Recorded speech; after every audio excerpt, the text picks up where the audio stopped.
அனைவருக்கும் வணக்கம். நான் தமிழரசி பாலமுருகன். இப்போ நம்ம பார்க்கக்கூடிய பதிவு பெண்களுக்கெல்லாம் தேவைப்படக்கூடிய மிக மிக மிக முக்கியமான ஒரு பதிவு. யாருமே தவற விட்டுடாதீங்க. தயவுசெய்து ஒரு 8 நிமிடம் செலவு பண்ணி இந்த ஒரு பதிவை பாருங்கள். ஏன்னா ரொம்ப முக்கியமான ஒரு விஷயத்தை தான் நான் உங்ககிட்ட பகிர்ந்துக்க போகிறேன். நாளைய தினம் 1/10/2025 சரஸ்வதி பூஜை அல்லது ஆயுத பூஜை அப்படின்னு நம்ம அழைக்கலாம்.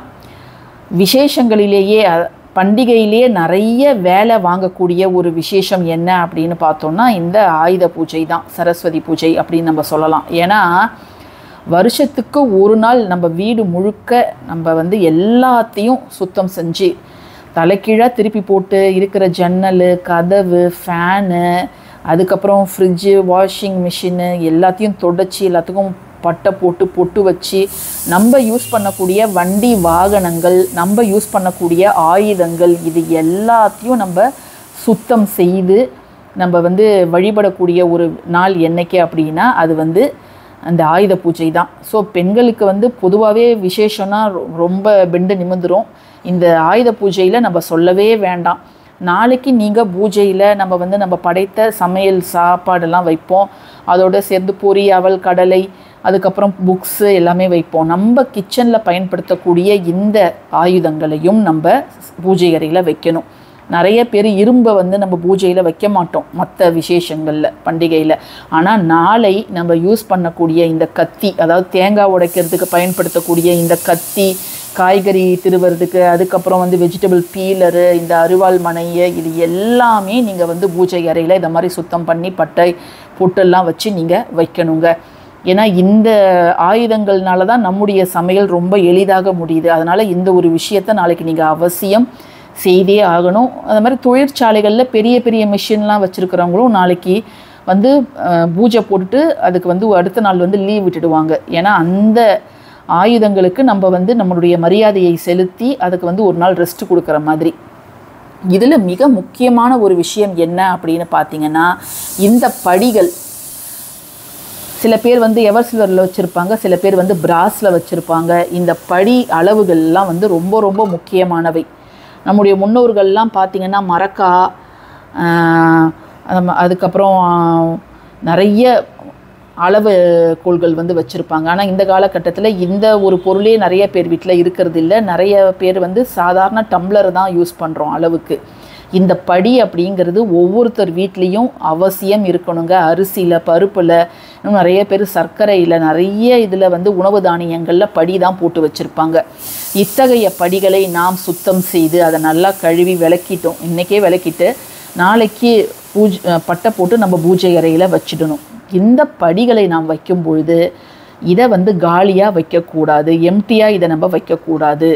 ஒன்றுத்தில் அரிசி, ஒன்றுத்தில் பருப்பு, ஒன்றுத்தில் ரூபாய் நோட்டு, இன்னொன்றுத்தில் நாணயங்கள், இதுன்னு கிடையாது. இன்னும் வேறு படி நீங்கள் வச்சுருந்தீங்கன்னா கூட அது எல்லாத்தையுமே உங்கள் பூஜை அறையில் நீங்கள் வைப்பது அப்படிங்கிறது ரொம்ப ரொம்ப முக்கியம். அதாவது தனம், தானியம் நிறைவாக நாளைக்கு நம்ம பூஜை அறையில் காட்சி தரணும். அதனால் நீங்கள் இதை மாதிரி படி அளவு வேறு என்ன வச்சுருந்தாலும் சரி, பிளாஸ்டிக்கை வைக்கக்கூடாது. நீங்கள் அதை நல்லா ஃபுல் பண்ணி, அதாவது நல்ல நிறைவாக அரிசியை அப்படி கொட்டி, கம்மியாலாம் கொட்டாதீங்க. அரிசியை நிறைவாக கொட்டுங்க. பருப்பு கொட்டுங்க. இல்லை நீங்கள் பருப்பு இல்லைன்னா உளுந்து, ஏதாவது ஒரு தானியம் இதில். அதுக்கப்புறம் சில்லற காசு, பணம் ஏதாவது நீங்கள் வைக்கலாம். குபேரப்படி, குபேர குஞ்சம் உங்கள் வீட்டில் இருந்துச்சுன்னா நம்ம சேனலில் சொன்ன மாதிரி நீங்கள் அதில் பச்சரிசி, தன ஆகர்ஷண பொருட்கள்லாம் போட்டு நீங்கள் வைக்கலாம். இன்னும் நிறைய பேர் குபேர பானை, 3 அடுக்கு பானை, 5 அடுக்கு பானைலாம் வச்சுருப்பீங்க. அதெல்லாம் நீங்கள் இன்றைக்கே வாஷ் பண்ணிவிட்டு அதில் இருக்கக்கூடிய பழைய பொருளை எல்லாம் நீங்கள் பறவைகளுக்கு வைக்கிறதுனா வைக்கலாம். அதில் நாளைக்கு நீங்கள் அதெல்லாம் கழுவி சுத்தம் செய்து புதுசாக நீங்கள் அதில் சில பேர் உப்பு, பருப்பு, அரிசி அதெல்லாம் வைப்பாங்க. நவரத்னம் அதெல்லாம் வச்சுருப்பாங்க. நீங்கள் என்ன வச்சுருக்கீங்களோ அதெல்லாம் நாளைக்கு புதுசாக ஃபில் பண்ணி உங்கள் பூஜை அறையில் வைக்கிறது அப்படிங்கிறது நல்லது. ஏன்னா குபேர பானைகள் நம்ம பூஜை அறையில் இருக்கணும். பொதுவாகவே அரிசி பானையையே நம்ம பூஜை அறையில் வச்சு தினம்தோறும் புழக்கத்திற்கு நம்ம அங்கேருந்து எடுத்து சமைப்பது அப்படிங்கிறது நல்லது. அதனால் நீங்கள் இந்த விஷயங்கள்லாம் நீங்கள் பின்பற்றுங்க. நாளைக்கு அவசியம் இந்த படிகள் ஒன்றாவது உங்கள் பூஜை அறையில் வைக்கணும். அதுவும் காலியான படிகள் வைக்கக்கூடாது. ஃபுல்லாக நிறைவாக ஏதாவது ஒரு பொருள் போட்டு தான் நீங்கள் இதை அவசியம் வைக்கணுங்க. அடுத்ததாக நம்ம பார்க்கக்கூடியது இந்த முக்கியமான பொருட்கள்ங்க.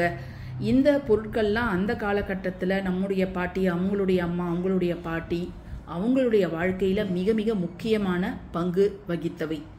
ஆனால் இந்த காலகட்டத்தில் இதற்கு பதில் வந்து நம்ம மிக்சி கிரைண்டர்லாம் பயன்படுத்துகிறோம். நாளைய தினம் அவற்றையும் நம்ம சுத்தம் பண்ணி, இன்றைக்கே அதெல்லாம் நம்ம க்ளீன் பண்ணி முடிச்சுட்டு இருக்கணும். சுத்தம் பண்ணி அதற்கு பொட்டு வச்சு அதற்கும் நம்ம பூஜை போடணும். நம்ம பயன்படுத்தக்கூடிய ஒவ்வொரு பொருளுக்கும் நம்ம நாளைக்கு பூஜை செய்வது அப்படிங்கிறது ரொம்ப நல்லது. இப்போது இதில் நிறைய பேர் செய்யக்கூடிய தவறு என்னென்னா, அந்த காலகட்டத்தில் பயன்படுத்தின பெரிய அந்த உரல், அம்மி அதெல்லாம் வந்து அவங்க வீட்டுக்கு பின்னாடியோ அல்லது முன்னாடியோ எங்கேயாவது ஒரு இடத்துல வந்து போட்டு வச்சுருப்பாங்க. அது வந்து கேட்பாரற்று கவனிப்பு இன்றி அந்த இடத்துல இருக்கும். நாளைய தினம் அதை வந்து அதை மாதிரி பராமரிப்பு இல்லாமல் விட்டுடாதீங்க. ஏன்னா இவையெல்லாம் லக்ஷ்மியின் அம்சமாக கருதப்படுது. இன்றைக்கும் வந்து இதை வந்து கௌரி செட்டு, கௌரிமா செட்டு அப்படின்ட்டு சொல்லி நிறைய பேர் பூஜை அறையில் வைத்து வழிபாடு பண்ணுறாங்க. இப்போ நம்ம பார்க்குறது கல்லாலான செட்டு. இதிலே வந்து பிராஸ் ஐட்டமும் இப்போ வந்து நிறைய விற்கிது.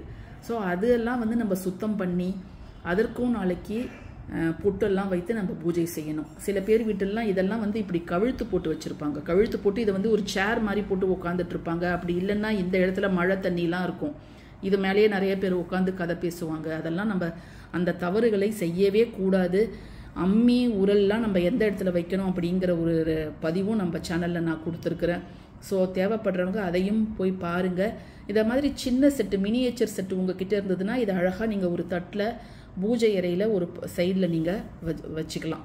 ஏன்னா இன்றளவும் வந்து இதை மாதிரி இதை வந்து உலக்கன்னு சொல்லுவாங்க, கருங்காலியில் செய்யப்பட்டது. இது வந்து மினியேச்சரு. இதை வந்து நம்ம வாராகி அம்மனுக்கு பக்கத்தில் அந்த உலக்கையை பார்க்கலாம், கருங்காலியினால் செய்யப்பட்ட உலக்கை. அதுவும் வந்து ஒரு தெய்வத்தோட அம்சமாக தான் கருதப்படுது. அதனால் இது எல்லாமே தெய்வ அம்சங்கள். நாளைய தினம் இதை மாதிரி உங்கள் வீட்டில் இருந்ததுன்னா நீங்கள் அதற்கும் பொட்டு வைப்பது, பூஜை செய்வது, ஒரு ஆரத்தி காமிப்பது அப்படிங்கிறது ரொம்ப ரொம்ப நல்லது. இந்த தவற விட்டுடாதீங்க. நாளைக்கு நம்ம அதெல்லாம் செஞ்சு தான் ஆகணும். இல்லை இதெல்லாம் வந்து அடுத்த நம்ம தலைமுறைக்கு எடுத்துகிட்டு போனோம்னா இதை மாதிரி ஒரு சின்ன செட்டு இப்போ ஆன்லைன்லேயும் கிடைக்குது. நீங்கள் அதையும் வாங்கி வச்சு வழிபாடு செய்யலாம். ஸோ இதெல்லாம் செய்யுங்க. இல்லைங்க என்கிட்ட இதெல்லாம் எதுவுமே கிடையாது, என்னால் போய் இன்றைக்கி இதை வாங்கவும் முடியாது, நாங்கள் என்ன செய்யறது அப்படின்னு கேட்குறவங்க, ஜஸ்ட்டு நீங்கள் அரிசி, பருப்பு இதெல்லாம் ஒரு சின்ன சின்ன கிண்ணத்தில் வச்சு உங்கள் பூஜை அறையில் வையுங்க. அதே போல் ரூபாய் நோட்டுகள், அதுக்கு மேலே சில்லறை, இல்லை நீங்கள் புதுசாக ஏதாவது நகையெல்லாம் வாங்கியிருந்தீங்கன்னா நீங்கள் அதையும் வச்சு நாளைக்கு பூஜை செய்யலாம். ஸோ வந்து கண்களுக்கு நிறைவாக இருக்கணும். அனைத்து செல்வங்களும் நாளைக்கு நமக்கு வந்து கிடைக்கணும். அது கல்வியாகட்டும், கல்வி, அதுக்கப்புறம் தனம், தானியம் எல்லாமே நமக்கு நிறைவாக கிடைக்கணும். எதற்குமே நமக்கு வறுமை, பஞ்சம் அப்படிங்கிறது வரக்கூடாது. அதனால தான் நம்ம இந்த வழிபாடை நாளைக்கு செய்யணும். இந்த தவறுகள்லாம் நீங்கள் செஞ்சிடாதீங்க. படி எல்லாமே நீங்கள் முழுவதுமாக நிரப்பி வையுங்க. அதே போல் இதற்கும் நாளைக்கு நீங்கள் முக்கியத்துவம் கொடுங்க. இந்த பதிவு உங்களுக்கு பயனுள்ளதாக இருக்கும்னு நான் நினைக்கிறேன். பயனுள்ளதாக இருந்துச்சுன்னா கட்டாயமாக லைக் பண்ணுங்கள், ஷேர் பண்ணுங்கள், நம்ம சேனலுக்கு சப்ஸ்கிரைப் பண்ணுங்கள். தேங்க்யூ ஃபார் வாட்சிங் திஸ் வீடியோ. நன்றி.